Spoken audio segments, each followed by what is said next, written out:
Okay, good morning mga kabro. Nandito tayo sa gilid ng kalsada again. Ulit, meron tayong customer mga bro from Sual, Pangasinan. Ito pong kanyang motor ay Pinoy 155. Ayan, ito, ipapakita ko sa inyo. Ito siya mga kabro, Pinoy 155. So, ang gagawin natin dito mga bro, i-convert natin sa 5 speed dahil ang mga Pinoy ay 4 speed lamang. Papandarin muna natin to mga bro para marinig natin yung andar ng makina niya dahil sabi ni kabro may maingay. Okay, start muna natin.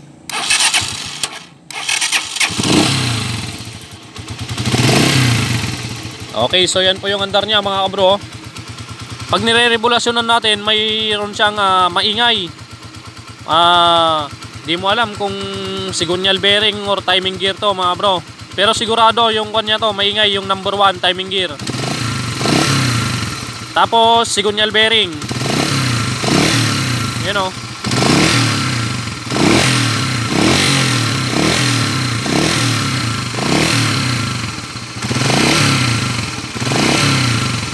Yan. So ngayon mga bro, yan, ko-convert pa natin to sa 5-speed transmission gamit yung Rossi Macho 175 na transmission. Dala-dala na ni kabro mga bro from Sual, Pangasinan. Okay, so baklasin na muna natin to. Papakita ko sa inyo mamaya yung laman loob ng makina ng Pinoy 155. So yung Pinoy 155, yung makina niya halos magkakaparehas lamang doon sa mga TMX 125, Rossi Macho 125, 150, Skygo, Euro. Ayan, ang pinagkaiba lang nila dito mga kabro, yung pin ng connecting rod at yung kanyang connecting rod. Dahil yung pin ng connecting rod ay manipis. Yan, payat, hindi kagaya ng mga CG150 matataba, TMX 125 matataba. So ito, iba, parang sa Wave 100 lamang yung pin ng piston pin nito mga bro. Okay, so pakita natin sa inyo to mamaya pag nabaklas na natin. Yan.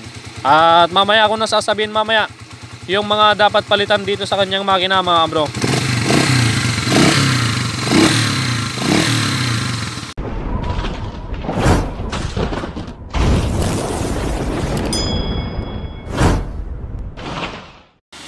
Okay mga kabro, nandito na tayo sa laboratoryong masikip. Yan. So ito na yung Pinoy 155 at palalamigin lang muna natin. I-convert natin sa 5 speed at panggilid ng 155. Yan o. Yung panggilid niya napakaitim pa. Sariwang sariwa yan mga kabro ha. Ibig sabihin all stock yan. Hindi pa napalitan ng clutch damper. Yan o. So papalitan na natin mamaya ng clutch damper yan. Okay, shoutout kay kabro from Sual, Pangasinan. At si Poging kabro from Bong Revilla. Shoutout din kay Mrs. ni kabro, yun o, nagtatago. Ayun. Bro, anong pangalan mo? Robel po. Ha? Robel. Robel. Tapos si Madam Rhea. Ay, Madam Rhea, Robel at si kabro Eli. Katay na. Ayun, shoutout. Good morning. Papalitan natin ng clutch lining tong Wave 125 niya. Okay, pinapalamig lang natin mga bro. Tapos kapag cold start dito, may tumutunog na kapag cold start, may tumutunog dito sa bandang primary clutch. Check na lang natin mamaya mga bro kung may kalog ba yung sigunyal, kung may atras sa bante yung plane ng sigunyal niya. Para makita natin mamaya. Okay, hintayin lang natin yung mga kabro natin, yung mga kasama natin, si Brother Joby Kianan, Kagawad Tupi-Tupi at Brother Lito Velasco para ibaba na natin tong mga to. Ito lang ito lang bababa natin, ito clutch lining lang. A few moments later. Alright, so nabaklas na natin yung makina at natanggal na natin yung cylinder head. So makikita natin dito sa kanyang piston sumasayaw na. Ayan, maluwang na ang sleeve ng piston ng cylinder block. Oh, okay. So, kapag nakaside na ganyan, masisilip mo na yung piston ring sa loob. Okay.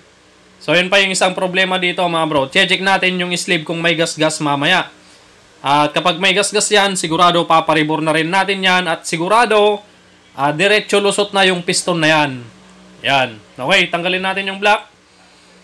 At titignan natin yung kanyang sleeve. Ayan, may gas-gas na nga mga kabro. Oh, malala na yung gas-gas niya. At i-zoom natin para makita natin yung gas-gas. Yun! Napakalala na ng gasgas niya mga bro. Kabilaan yan, may gasgas. Okay? Kaya ang gagawin natin dito, ipaparibor na lang natin to mamaya. At ito yung piston ring. Siyempre, isasalpak natin para makita natin yung gap ng piston ring. At ayun nga, maluwang na yung gap ng piston ring. Yan, maluwang na mga bro. At ngayon, itetesting naman natin yung piston. Yan yung piston na walang piston ring. Hop! Yun, diretso laglag na yung piston mga bro. Ibig sabihin, maluwang na at may kwan din yan, may issue, maingay din yan. Piston lapping, kung baga, sabi nila. Okay, so baklasin na natin tong makina. At dito naman, nabaklasan natin yung block. Dito naman tayo sa may shifting gram, yung may butas sa may shifting gram, yung sensor. Yan yung may spring na may tanso na nakaumbok dyan. At sensor ng cambio or neutral. Okay, yan, naka-neutral yan mga bro ha. Yung pwesto ng bilog na yan, yung bahay ng tanso, nasa taas. Yan, sa bandang itaas, tapat ng pagtutornilyuhan ng sensor. Yan. Yan yung 4-speed transmission, stock niya. Excuse me po. So ngayon, mamaya, titignan din natin pag naikabit na natin yung 5-speed transmission kung saan ang pwesto ng neutral sensor na yan. Okay. So ngayon, dito naman tayo sa bandang clutch side. Yung stopper cam, ang pwesto niyan dito banda. Yung stock yan. Diyan ang pwesto ng stopper cam ng stock transmission ng Pinoy 155. So kapag nag-convert tayo ng 5-speed transmission, syempre papalitan din natin yung stopper cam ng pang 5-speed transmission.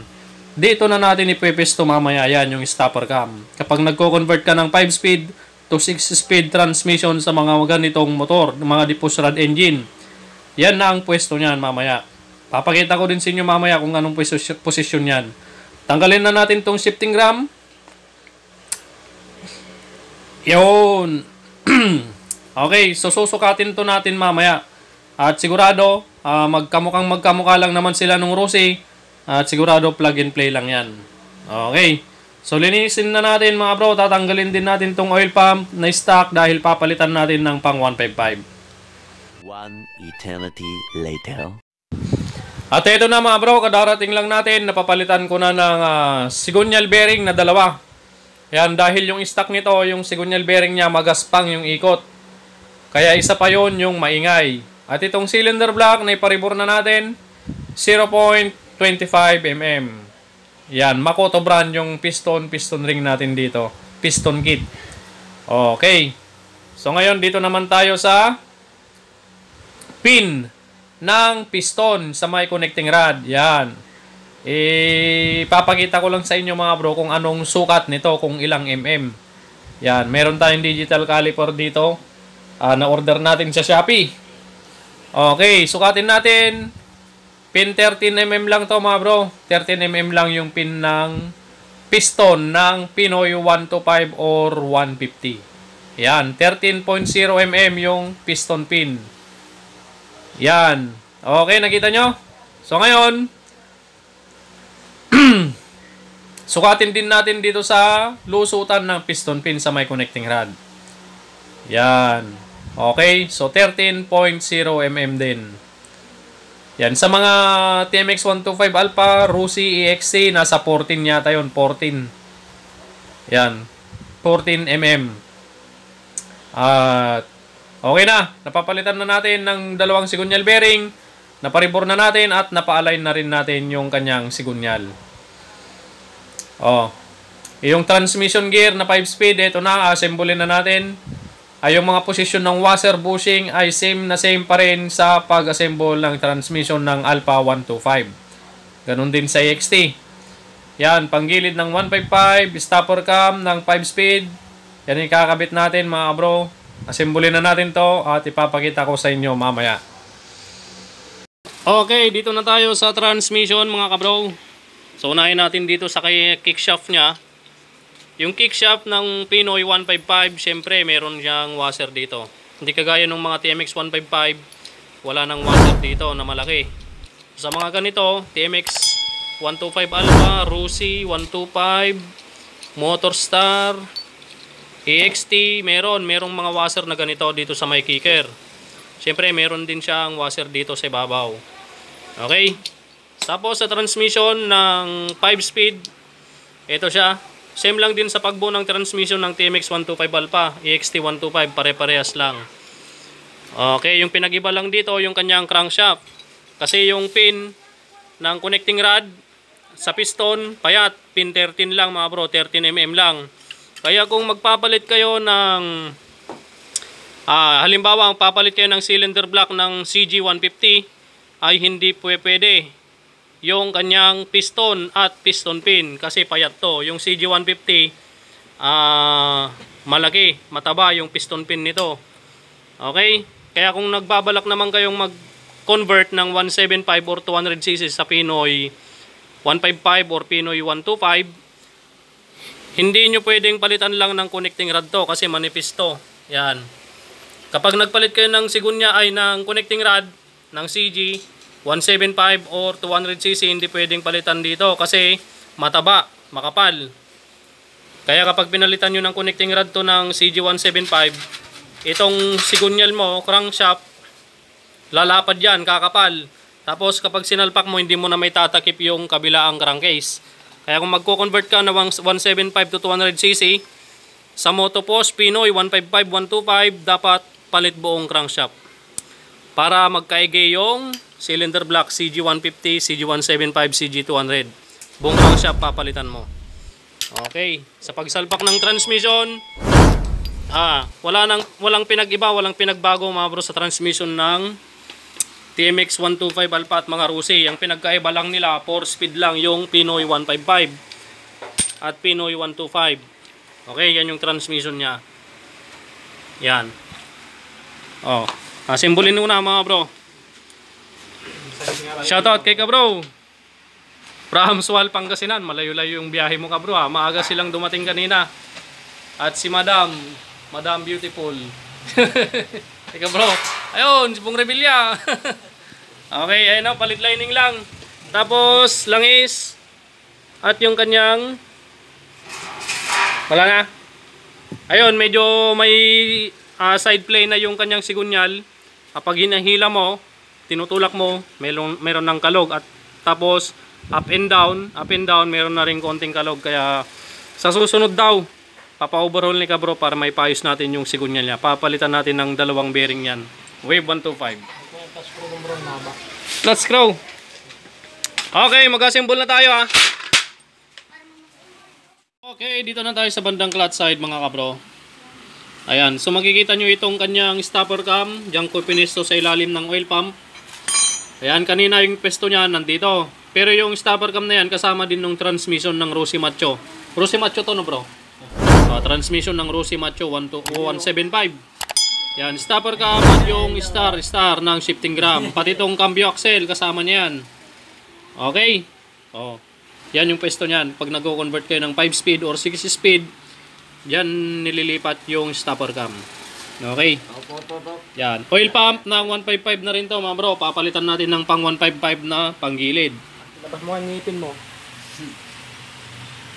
Anong kala mo sa ngipin niya? Steel brass? Oo nga. Patingin nga. Hindi naman pala eh. Maganda pala eh. Kayo naman.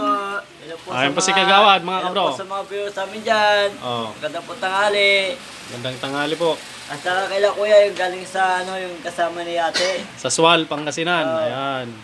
At saka yung isa ito, Yung gwapo. Yung gwapo. Si Pong Revilla. Bong Revilla. Ayan. Ikaw yung Mr. Pogame, hindi mo dala? Sige, totally, nandito na rin siya. Sana yung pinaka-focus sa lahat. Ako, matatawad na talaga ako. Talo na. Lusam na ako eh. Okay. So, mamaya mga bro, kakain muna tayo ng tanghalian dahil alas 12:30 na. Ayan. Ano yung kinuha ko sa'yo kaninang gulay? Bulaklak. Bulaklak ng? Gulay. Bulaklak ng? Kalabasa. Tapos bunga ng? Bunga ng kalabasa. Ayun, yun ang ulamin natin ngayon. Bumili ako ng gata at sitaw. Plus tilapia na prito. Okay na. Shoutout po kay mami ko kay mami ko, shoutout sa inyo. Oh, shoutout po sa mami ni Kagawad. At saka kay Badilito, at saka sa buong pamilya niya. Shoutout po sa inyo. Okay, ayan na. Kain muna tayo tapos tatapusin na natin to mga bro. Sasalpak na natin yung panggilid ng 155. Ayan. Senador! A few moments later. Okay, tapos na namin yung isang motor mga kabro. Ayan o. Senador siya. Ibang Rebilla. Bong Bilya. At si Mr. Pogi. Si Mr. Pogi. Ay, wave 125 mga bro, pinalitan lang natin yung lining niya. Sa susunod daw yung itlog na maalat, nakalimutan niya. Kaya yung isa. Bro, ingat ha. Shout out kay Brother Lito Velasco. Sino? Brother, ingat. Ay, yung sticker mo, Brad, may sticker na ba si boss? May sticker ka na ba? Ay, wala ka pa palang sticker. Bigyan natin mga kabro. Ayan, dalawang bibigay natin mga bro dahil para sa tricycle daw niya. Yan, tapos doon sa Wave 125. Kabro Mechanic. Bro, ingat na lang ha. Okay, sunod na natin tong motor ni kabro. 5-speed, Pinoy 155. Yan. Okay, dito tayo sa bandang clutch side mga kabro. Pang 155 na itong clutch housing gear niya. Ang kinuha lang natin dito is yung dating clutch housing. Yan, kinuha pa rin natin yung stock niya, tapos yung stock na clutch hub. Bale 6 lining yung Pinoy mga bro. 6 lining. Tapos pakita ko lang sa inyo yung ginawa natin dito. Yan. So yung dating transmission nito mga bro, yan. Abot mo yung transmission niya Kagawad. Okay, ito yung dating transmission niya. Circlip lang yung dulo sa may lock ng yan, clutch hub. Circlip. So yung nilagay natin, may kwan siya, may thread. Parang TMX 155 mga kabro. Buko pa. Oh, hawakan mo Kagawad. Ngayon, ang ginawa natin dito, masyadong mahaba yung thread niya. Ayan, pinutulan ko yung dulo. Okay, grinder ko yung dulo ng thread dahil masyadong mahaba. Tatama na siya doon sa kanyang bearing. Ito, tatama na siya sa clutch bearing kaya pinutulan natin yung dulo. At hindi na tayo naglagay ng washer sa loob niyan. Diretso yung castle nut kagad yung nilagay natin. Okay, tapos itong bahay ng clutch bearing doon sa ilalim, binawasan ko din yan mga kabro para yung castle nut ay hindi dumikit dito para gumana pa rin yung clutch niya mga kabro. Okay, testing natin mamaya yung clutch kung gagana o hindi. Tapos itong bearing, binawasan natin yung thread dahil tatama dito sa bearing. Okay, ganun lang yung ginawa natin. Binawasan yung dulo at itong ilalim nito. Yan, yung lagayan ng bearing. Clutch bearing. Okay. Ayan, takpan na natin to mga bro. Tapos testing natin mamaya kung gagana yung clutch pag nabuo na natin to. Okay mga kabro, nabuo na natin to. Nakabit na natin yung black cylinder head at dito tayo sa may kanyang kwan mga bro. Yan, sa sensor ng shifting neutral sensor. Kanina pinakita ko sa inyo itong butas na to, yung lagayan ng spring tsaka yung tanso nandito sa bandang itaas. Ngayon nag-convert tayo ng 5-speed. Ngayon yung lagayan ng sensor dito nasa baba na. Okay, paano gagana yung neutral niyan kung ganyan mga bro, baliktad na. Okay, so anong gagawin natin? Siyempre, ito papakita ko sa inyo. Brother, i-hit mo dito yung kwan. Yun. Yan. Ito yung kanyang sensor mga kabro. Kanina ang kabit nito pa ganyan. Okay, ganyan yung kabit niyan kanina. Tapos yung tapat ng tanso, ito siya. Ngayon naman, ang gagawin natin, babalik ta rin lang natin. Yan. O, gagawin natin yung tanso kanina. Ito, yung sa may neutral. O. Kanina, nasa taas. Nasa taas yung butas. Ngayon, nag-convert tayong 5-speed. Itong sensor niya, yung kuwan ng tanso, ba't laging nalalaglag? Ito, nasa taas, ayun o, doon ang pwesto niya. Ngayon, ang gagawin natin dito sa sensor, babalik ta rin lang natin. Dating ganyan, ngayon iikot natin pababa. Yan. Para yung tanso niya, tatapat pa rin doon sa neutral sensor ng shifting gram. Okay, lagay na natin mga bro. Okay, nailagay na natin yung sensor, yung tanso mga bro. Ngayon, itong tulis na to sa may sensor mga kabro, tatanggalin natin yan. Tatanggalin natin to. Yung nakapatulis dyan sa may sensor dahil babangga yan dito sa crankcase. Yan, babangga dyan sa gilid. Kaya tatanggalin natin tong nakapatulis. Asidad lang ata. Okay. Battery below. Okay, nailagay na natin mga bro yung sensor ng neutral. Okay, takpan na natin ng magneto. Tapusin na natin at ikabit na natin sa chassis. Kagawad, ayos. Okay na po. Okay mga bro, tapos na.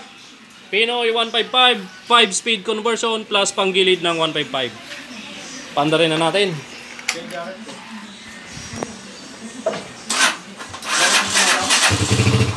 Brad, jacket yata natin mo. May kuha. Eh. Ayo, yata anong kulay? Hindi ba siya naka-jacket kanina? Ayun na mga kabro. Ayos. Tapos na.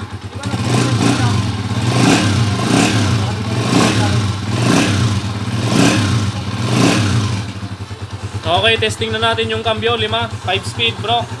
Okay, Pinoy 155, 5 speed conversion. Primera, isa, segunda, tercera, cuarta, quinta, bawas, cuarta, tercera, segunda, primera. Yo! At yung neutral light mga kabro, umiilaw pa rin yan, no? Binaliktad lang natin yung sensor. Ayan. Primera. Neutral. Okay. Oh my God! Wow! Road test. Road test mga kabro. Medyo gagabit na sila ng pag-uwi.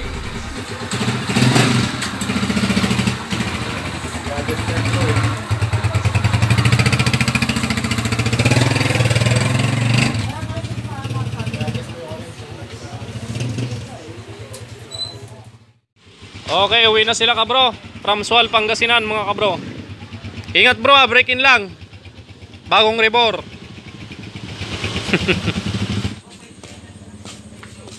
Bye.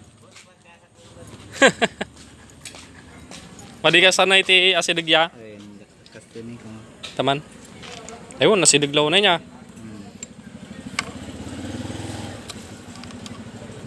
Pagkagaling.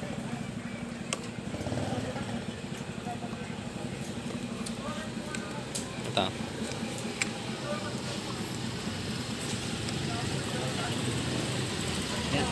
Yeah.